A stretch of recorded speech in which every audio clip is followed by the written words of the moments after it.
Welcome to this radio video. This is a video for the beginning shortwave listener, but you know what?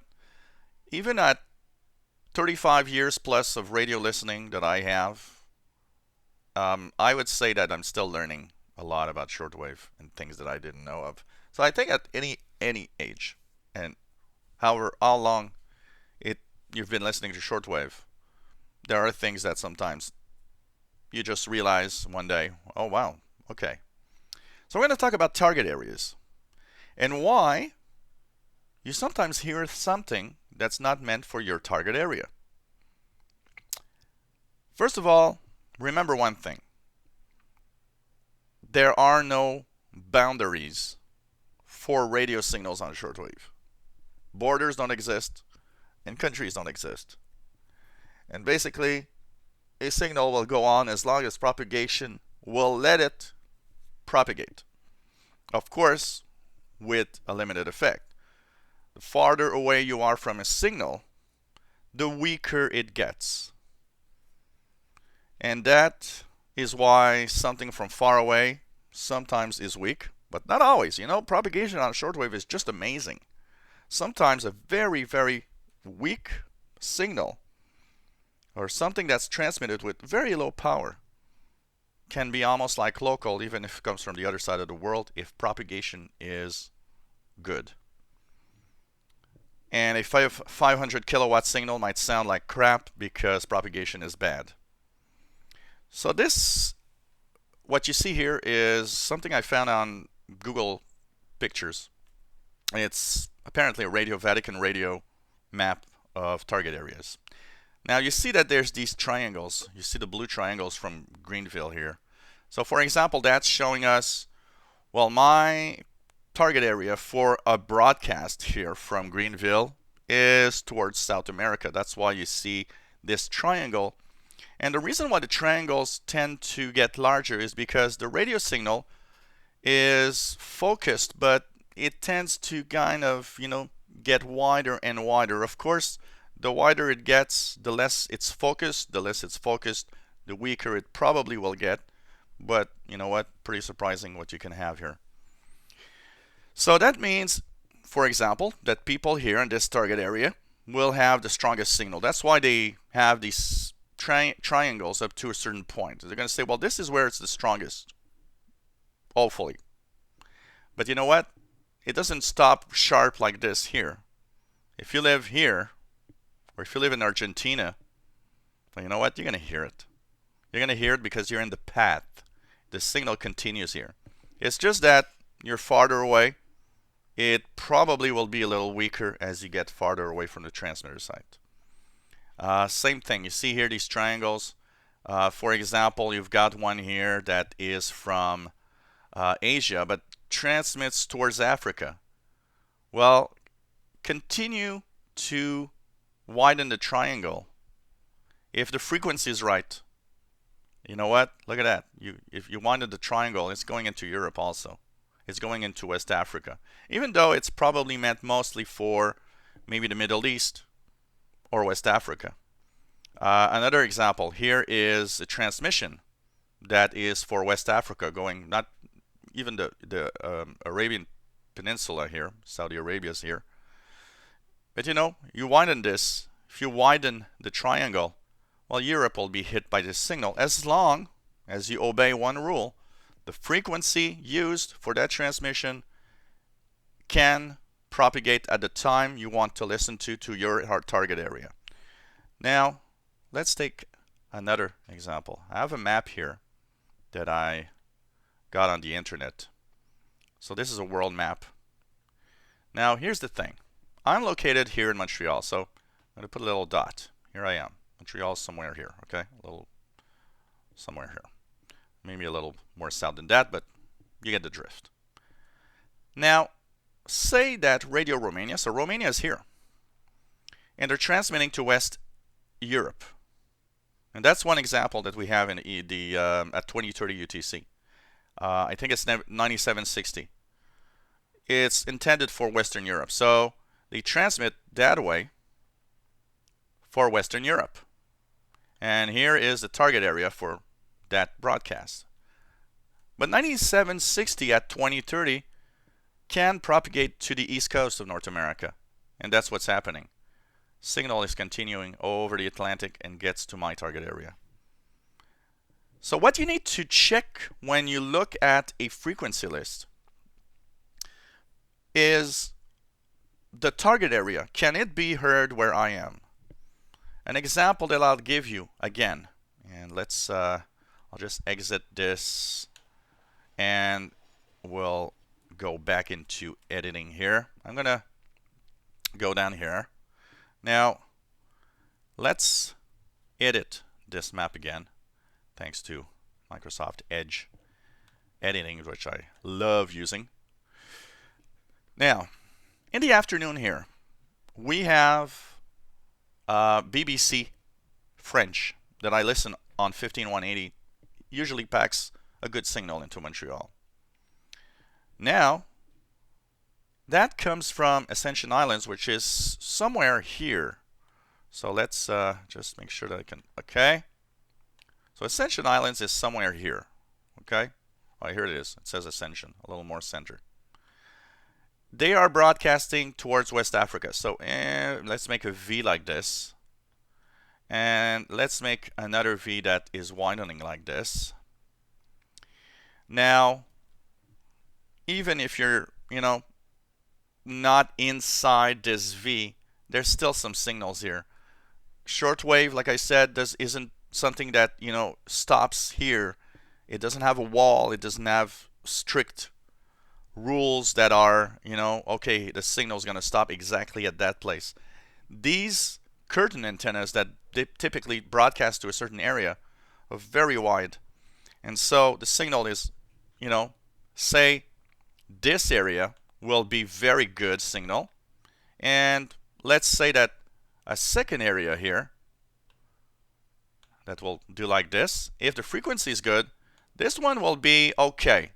It's not going to be as good as here, because here you're centralizing the signal. And you know what? That French signal to West Africa, of course, is going to be heard throughout Europe on 15180. It is going to propagate there. And if you listen to U20, signal is strong. Here, we're a little bit outside of the V-shaped transmission zone, but we still have signal coming in. So if propagation's right, you know what? That 1800 hours UTC signal will make a fair to good signal into my area in Montreal. And so, that's how target areas work. You can hear stuff that's not intended for you, but you gotta understand, is the signal being sent in my general direction, first of all? And the second thing you need to know is the frequency used able to propagate to my target area. For example, 15180 is more of a daytime frequency, 19 meter band. It is 1800 in Ascension Islands. It's probably not, I don't know what's the time zone, but I would say that it's maybe even I don't know, 17 or 1600 hours. It's I'm not sure what time zone they are compared to UTC, but one thing for sure is that the path from there to me is in daylight. So 15180 is a good frequency for me to be able to receive. Europe, early evening, summertime, that should work pretty much fine for everybody. So that's another example. Let me set another example here. We're going to exit again. We're going to put the map big again. And let's now go once again to, we're going to check it out. Wait, I'm going to exit again. I want to have the map a little more with Australia in mind. Now, here we go. We'll choose blue again, size, that's it. Okay, Radio New Zealand.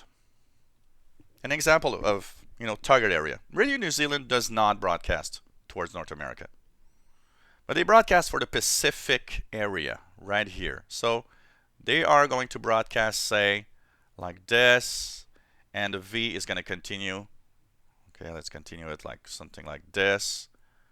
Notice that the V is wide and it's, yeah, CCleaner alert, shut up. Sorry. You notice that you see that it's packing in a signal towards us, and depending on, even the angle of broadcast that they have, that's why New Zealand, for the Pacific region, makes it to North America. Same for Radio Australia. In the morning, Radio Australia, let's change color and show Radio Australia in red. Say Radio Australia is broadcasting on 9580. I don't know where it is from. Maybe Shepparton or something like that. So it's broadcasting here towards the Pacific region. Once again, this is another V-shaped transmission in which North America is in the zone, but not the target area. The area is the Pacific region, once again, for that 9580 kilohertz in the morning. But from what I understand, the central path of that 9580 is something like crosses like central North America, something like this. That's why we have such an amazing signal. Once again, because the signal does not hit a wall somewhere. The signal continues on until it's too weak or until it hits unfavorable conditions. So 9580, for example, if it hits a zone of daylight, strong daylight for many hours, is going to fade out pretty fast because of the delayer. But, it's part day, part night on 9580 for the Pacific area.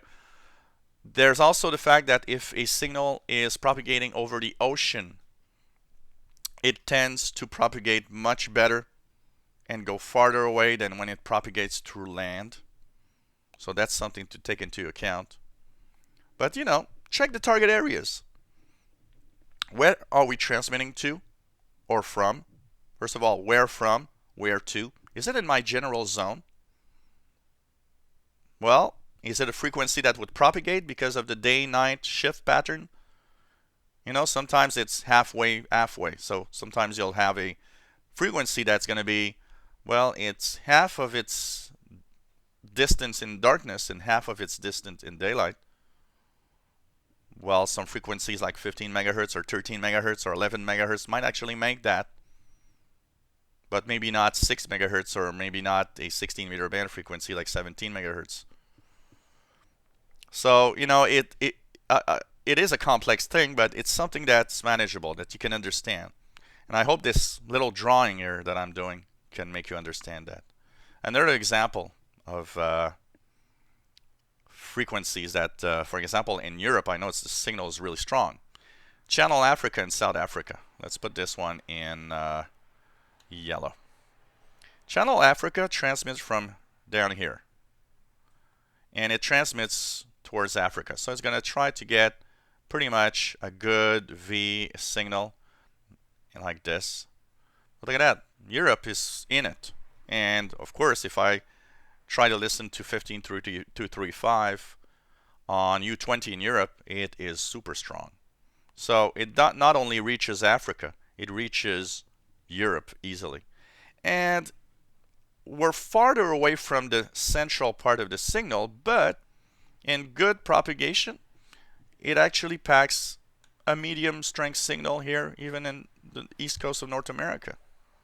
So you can understand that even a signal that's not meant for me will work through there. And one last thing that you might need to know, these antennas aren't perfect. Okay, they do send the majority of their signals to a target area, but they aren't perfect. So in a typical transmission, for example, one that I might let's see what one that I've noticed is a transmission from Ascension Islands, for example, BBC.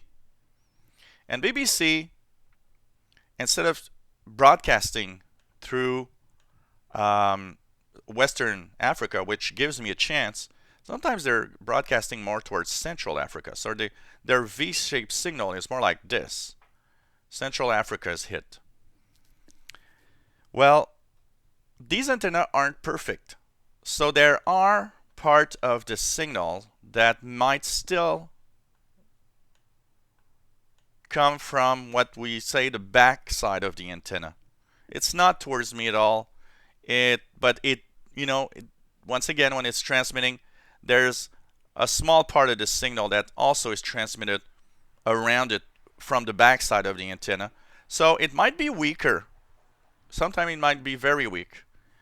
But you know what? I can sometimes still hear the BBC just strong enough to make out the program correctly. Because there's part of the energy that's on the back side of the antenna. And it's still propagating away from the antenna. So I hope this helped you understand a little more the target areas, what they mean, and why you sometimes hear something that's not meant at all for you. If you enjoy my videos, please subscribe. I know you guys have been really giving me a lot of positive feedback on this series, saying that you really love it and learn a lot from it. And that's what I'm trying to do here. And I hope you really enjoy these videos and that they're going to help you understand a little more shortwave propagation. And something like this might actually make you understand that, oh, I can listen to something that's not meant for me. I'm going to stop looking at what's just for North America. I'm going to start looking at what's for Europe or Africa from different target areas because they might actually make it through. Give us thumbs up. Hope you enjoy. Please subscribe. And if you have any comments, questions, let us know.